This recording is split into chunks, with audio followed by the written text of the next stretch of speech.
We all have listened about textiles and chemical engineering in NTU.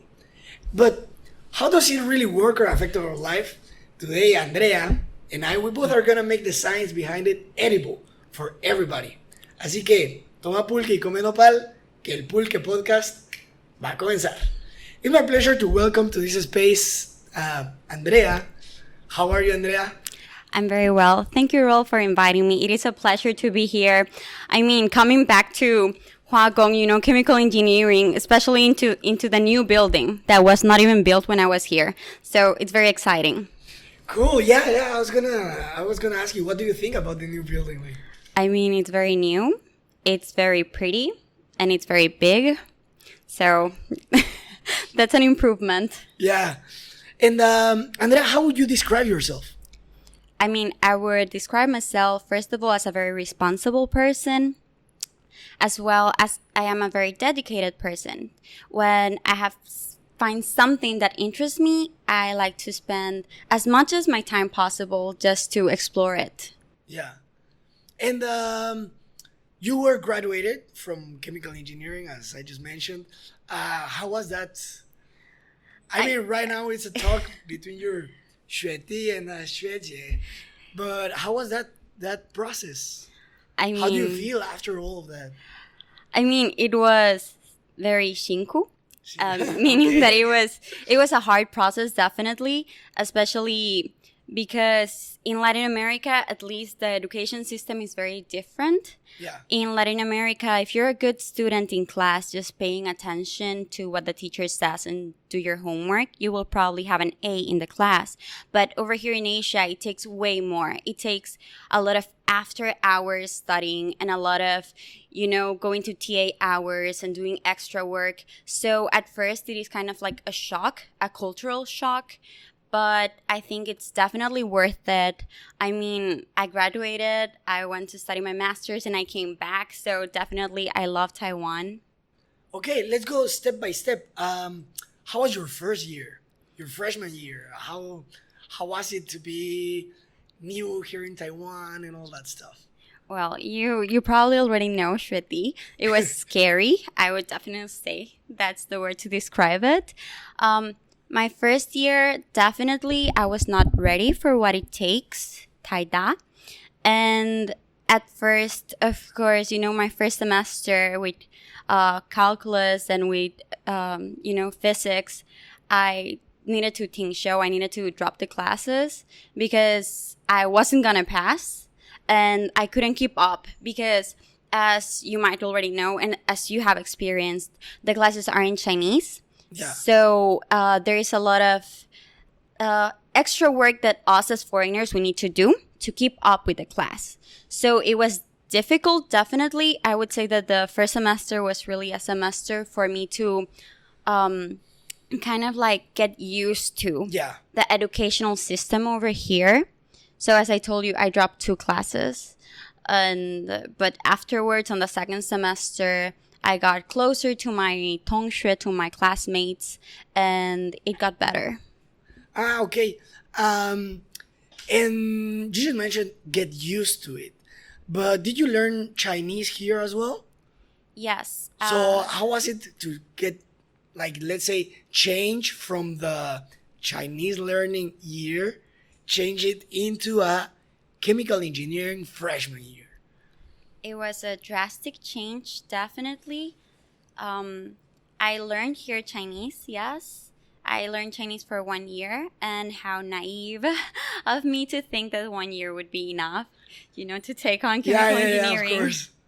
And what is your recommendation for the people that are right now in their Chinese year and they are thinking like, I should take chemical engineering in NTU?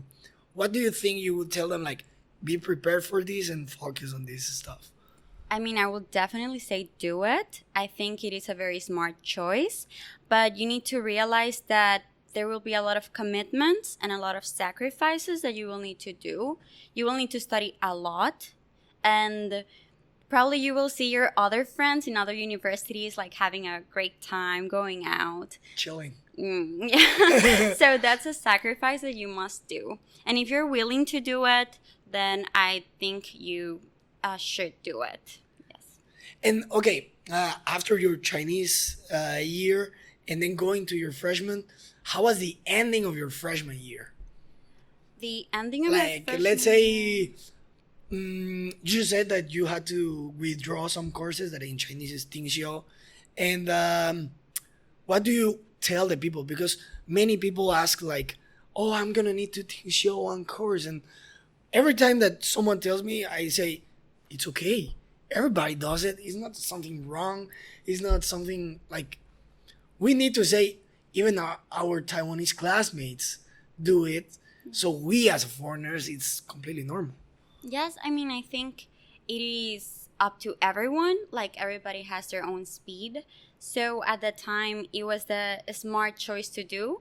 If you want to focus on your other classes, if, for example, I'm taking 4 classes and 4 of them, I am having a really hard time keeping up with them, I totally recommend that you should 听修 at least one of them so you can focus your time on the other ones. So that way you're going to pass 3, not fail the 4 of them. Yeah. I was gonna say that because we can take a metaphor. Like you are trying to hold 4 glasses, and if you don't put one down, you might broke the 4 of them. Exactly. And then your second year, how was it? It was way better. You started doing research in your second year, right? On the second half of my second year, yes, I did. Okay. The second year, I think it improved so much because I started having friends. I think the most important thing here in my in my university life was having friends. My friends were awesome. Like, they were my 同学, of course, and we were very close, and we would like support each other. And well, but that time, of course, because I had my 同学 that we were very close, they were all talking like, oh, which lab are you going to choose? Which professor? So, of course, you start thinking, hey, I should do it too. So, yeah, on the course. second semester, I entered Jeff's laboratory of crystallization. Yeah. And wasn't it too soon? I mean, No. I'm on my 3rd year and I haven't joined it, so. I mean, it's up to everyone, but actually, like, normally, by my time, I don't know right now, but normally in the second semester of your second year, you start looking for labs, and you can just go to the labs, not officially, because you need to. Or go to and listen to the meetings. Right? Yes, it's just because, when you take the lab, you need to take a course. Yeah. There is a course you need to take. So on the second semester, what I did, it was kind of like just going there and seeing how it was and if I liked it. And then on the summer as well, just being there and trying to understand if I like it or not. If you don't like it, just change. It's okay. And that way you don't have like the pressure, you're not taking the course. You don't Yeah. need to write a report. So I think it's a good idea just to go around and look what you like, look at different labs and find what you like. Did you look at different labs? At that time, I looked at 2 of them. Which ones? I looked at Choma. I don't. She already retired. Ah, okay. Yeah, she already retired. But yeah, she had a polymer lab, and then I had Jeff's. And at the end, I decided Jeff because it was more about like experimental, about doing it, and the Yes. polymer lab was more like Theoretical? it was coding. It was Oh. mainly coding. Yes. So Yeah, that's something also very interesting, right? Like NTU, from my point of view, is a university with a lot of theory and a lot of coding. yes. So it's something. What do you recommend for coding? How is your coding? Let's say. I mean, if you ask me right now, my coding is bad because I'm not practicing anymore. But actually, if I'm gonna be super honest, as for like future career and things like that, I think taking a coding lab is very smart because now you can add it to your CV that you can Python, you can use Aspen. Of course, we have classes that show you these things, but it is not the same having a class than Yeah, for sure. having a lab. So I think that first of all, you do what you like, but I think coding is as well a very smart decision. Thinking about your future, like career. Yeah. And you kept on doing your research until your 3rd year. Yes. How was your 3rd year? Let's go. I mean, it was busier. I mean, yeah, it was very busy. For me, um, university every semester I took 24 credits. Like I was to the top, you know. Like I was to the top, taking the most of that I could, and then I had the lab, so I was very busy. Switch that's insane. Yes, I mean, I didn't have a life. I didn't have a life at all, but I think it was worth it. Okay, right now that you just said that you took 24 credits every semester, I need to ask this. How did you manage your time? Um, as for time management, Yeah, because I think that's a yes. big problem for many students from any career. They're like, It's true. I mean, I think, first of all, you need to learn how to prioritize. Prioritize. Like, for example, you need to learn as well how you study. Like, for example, for me, before a test, I would need at least 2 weeks to start studying before a test. at least, yeah. Yeah, I would need at least 2 weeks. So I would always have an agenda, and I would write like, I had a calendar in which I would write like my studying schedule and as well my homeworks, and as well like a tip for everyone that's right now studying. Really, I think the most important thing is to go to all your classes if you can, because because I know it's hard and that many times you don't understand, and that's completely normal. Like I went to classes and sometimes, especially like the first 2 weeks, the first month of a new class, there will be like 70% of the vocabulary that I don't understand. Oh, sure. So it's okay that you might feel tired, and many people think I'd rather stay at home and just read the textbook. But I think something very important is that if you go every day to class, professors see you and they see that you're making an effort of being there and just listening to the class. And well, I think that is like a small tip that I can give to like my fellow Shramei Shriti. Yes. Okay. And how about after your third year? After my third Yeah, year, yeah. it You was finished so doing relaxed. research, right? Yeah, on my Still on 24 credits? no, because on the fourth, I tell you, like, because every like from my first year till my third year, I was like, full of the classes, full of classes every semester, Yeah. and as well, I would like shushio, just to like. Oh, yeah. keep I was up. going to ask you that. How many summers did you took? I took two. I Okay. took my first year. I took my first year for calculus Yeah. and for uli, for Physics. physics, and then Right now, NTU has two incredible professors of physics. in English. Yeah, in That's English. good. Oh, I'm so jealous. Podcast number 1 and number 4 for Stades, Professor Stades and Professor Mario. That's great. Both of them are awesome. That's great. Honestly, I needed to say it. I'm sorry. no, I mean it's awesome because that means like NTU realizes that international students need as well resources, and as I mean, well Taiwanese yeah. students they most of them go to to out of Taiwan to study. So I think it's great like that you have It's a good an option. preparation for the Taiwanese students, but also it's a, let's say, a lifesaver for some foreigners. international. Yes, Right? it is. It is. So you And- took physics, calculus. And then organic chemistry. Organic chemistry in my third year. Yeah, yeah. In the summer of my third year. And then for my fourth year, because I You like took them all. I took them all, so my fourth year was very relaxed. What did you do there? For my fourth What year, did you focus on? on my fourth year, I focused on applying for my master's degree.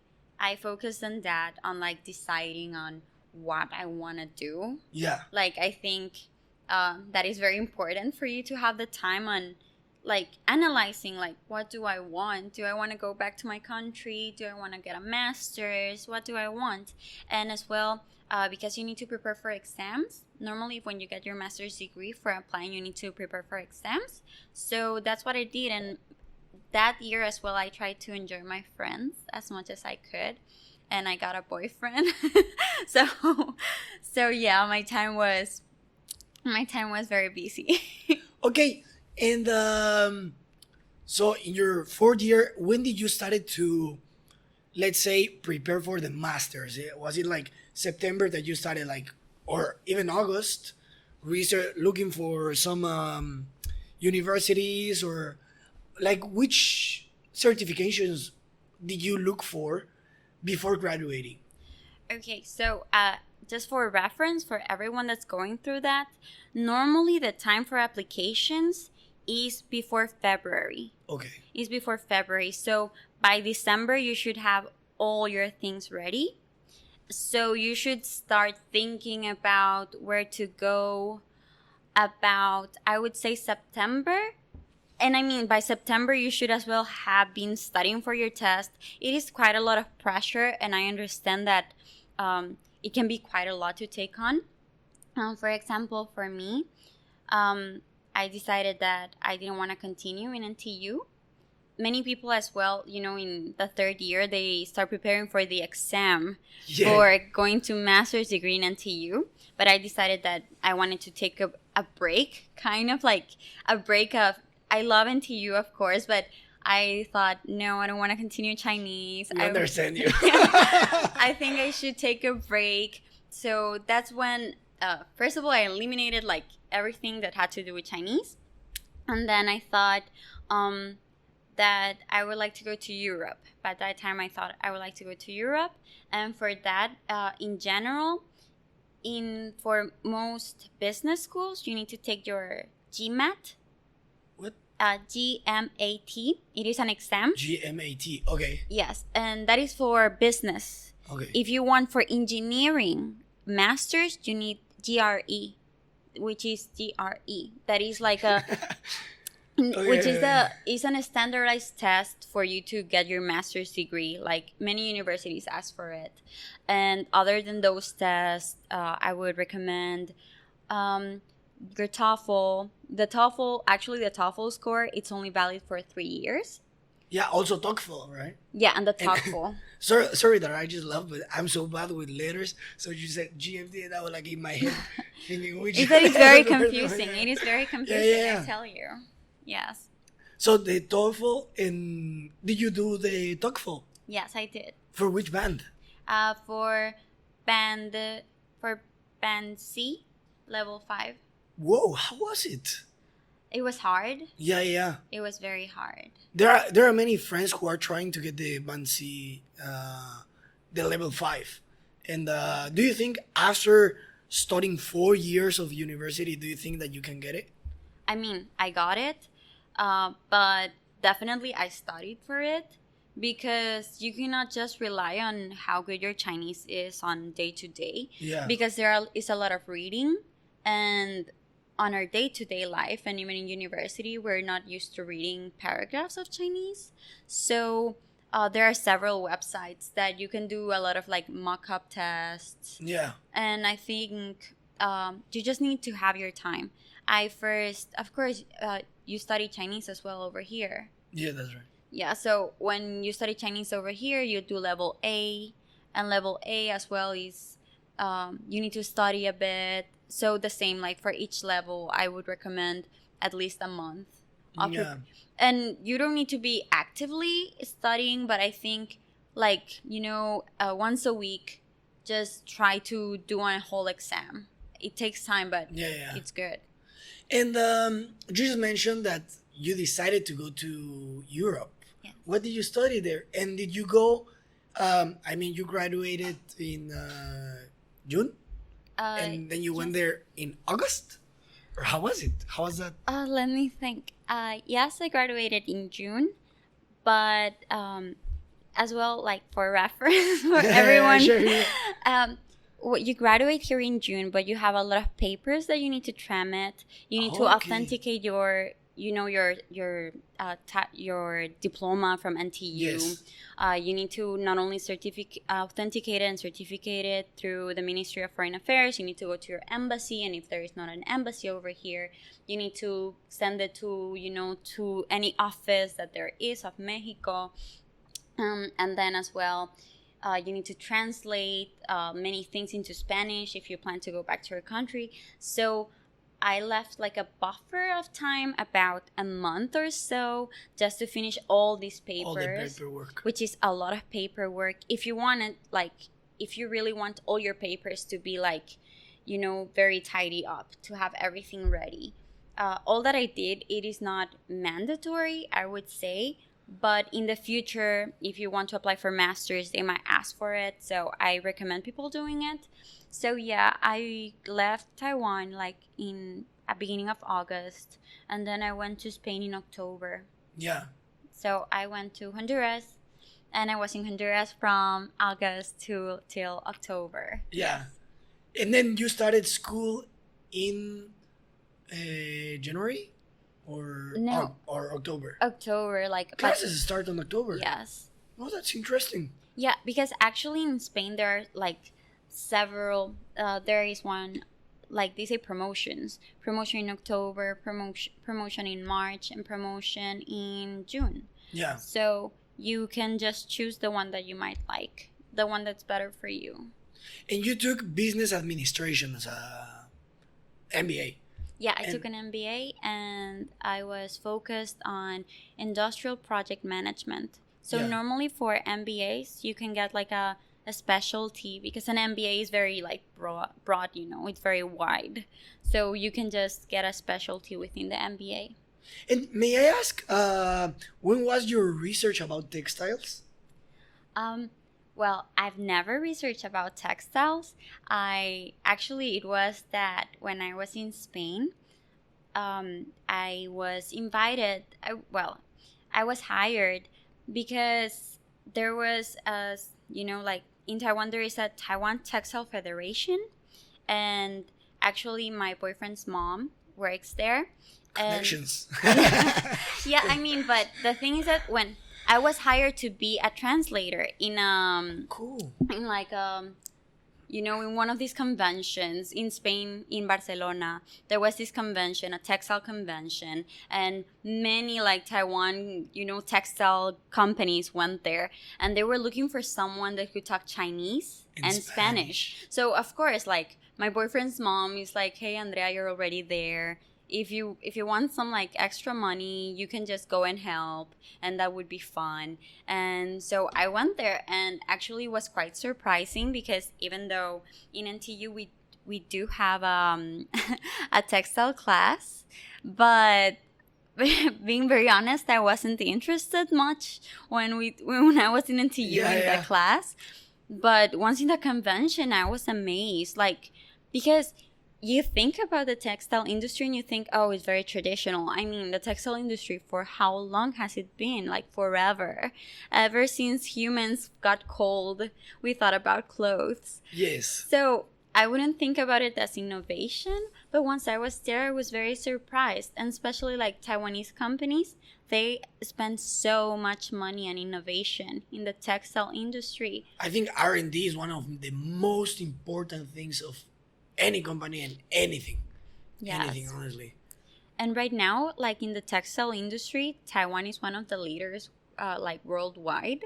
Yes. So, but that time, of course, I realized that, and I started thinking, well, first of all, of course, that the textile industry is a chemical engineering industry, Sure.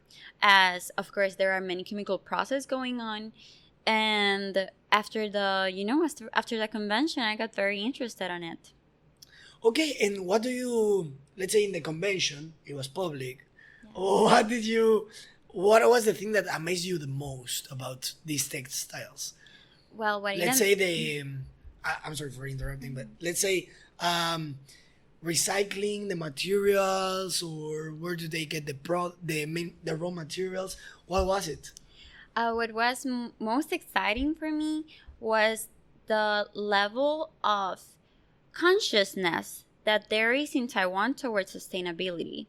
Like, most of the materials are sustainable. Like, Taiwan textile industry is totally going green, because actually, as production wise, number one worldwide, it is China, but towards sustainability wise, it is Taiwan.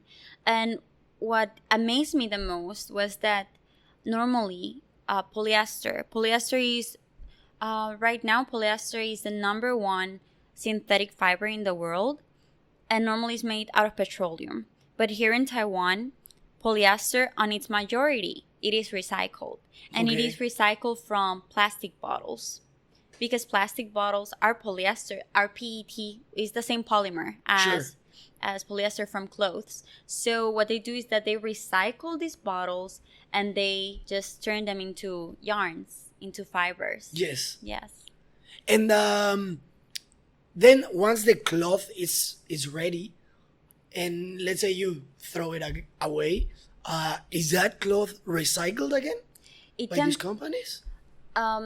directly by these companies, not necessarily, but yes, right now there is quite a lot of research and quite a lot of hype up towards textile recycling. So textile recycling can be into three parts. One Okay. is downcycling, meaning that we grab clothes and we downcycle them, meaning that we turn them into something of lower value. For example, we shred the clothes and we make it into these things kind of like coal, just to burn them and to give energy. This is kind of downcycling. And of course we have upcycling, that is like when we go to vintage stores and we grab these clothes. Okay. So that is another type of recycling. And then there are more towards processes within the textile industry for recycling. One is mechanical recycling and the other one is chemical recycling. Mechanical recycling is just for us to shred the clothes and turn them back into yarns. Yes. And then chemical recycling is us totally breaking the bonds of our polymer and turning it back to its raw material. Yeah. That's right. Yeah. Okay. And what do you think about the fast fashion industry? Because you were in the capital for it, like Zara and all of those Spanish monsters of the fashion industry. What do you think about it? I mean, I think that the fast fashion industry is an industry that has been like fed by us ourselves. Of course. I love shopping. Being honestly, I love shopping. And for me, as a girl, of course, if I see something beautiful, I see two things that are equally beautiful. When one is cheaper than the other, I will choose the one that's cheaper than the other. Not necessarily right now, but in general, that's Yeah.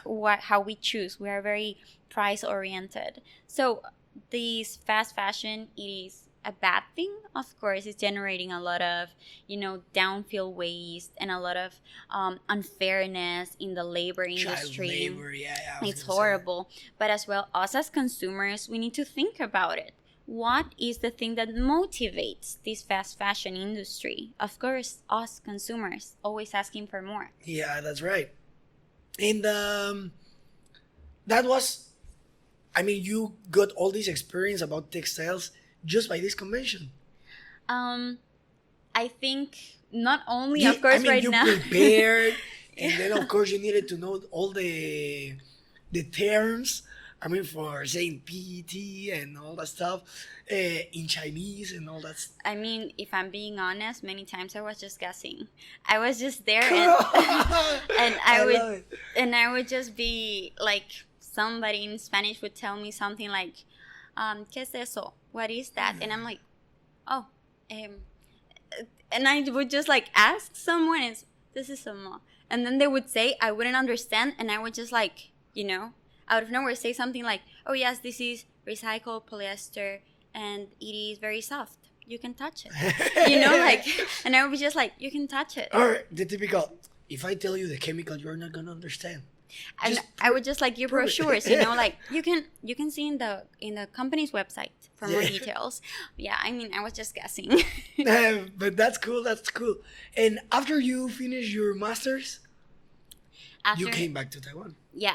Yeah, actually it was a very hard decision to make, if I was gonna stay in Spain or come back to Taiwan or be in Honduras. Of course. Those were my three choices.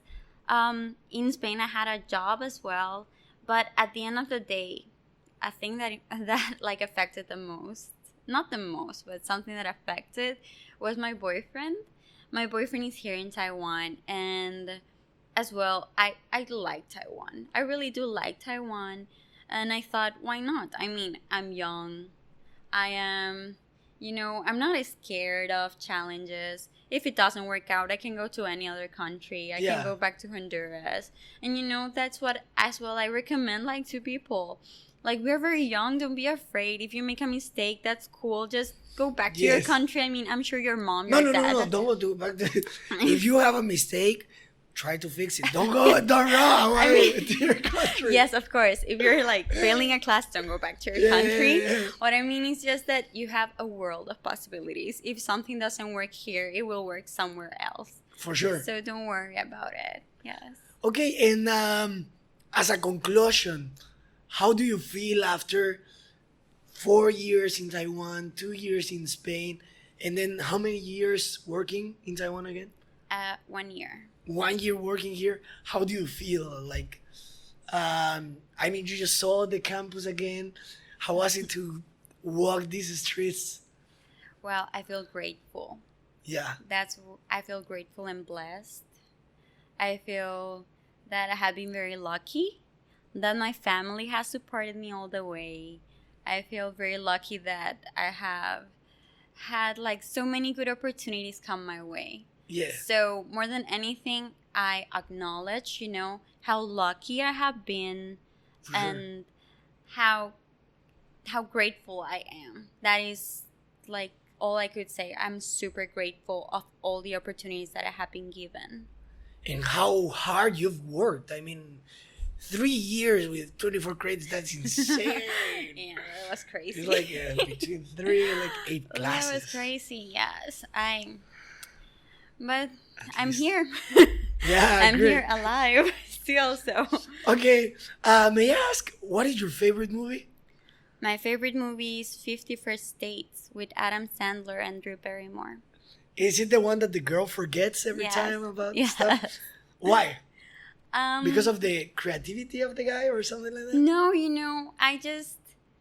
I think I really like this type of silly romantic comedies. Yeah. Like that Adam one. Sandler, he's Yeah. a beast with jokes. He's a Yes. beast. And it's so like you watch it and you feel so chill, you don't need to be super focused on the movie and thinking. Yeah, yeah. So I like that Trying to type of catch movies. up and what is this from this part or something like that. Yeah, right? and it's just like so lighthearted. And it's in Hawaii.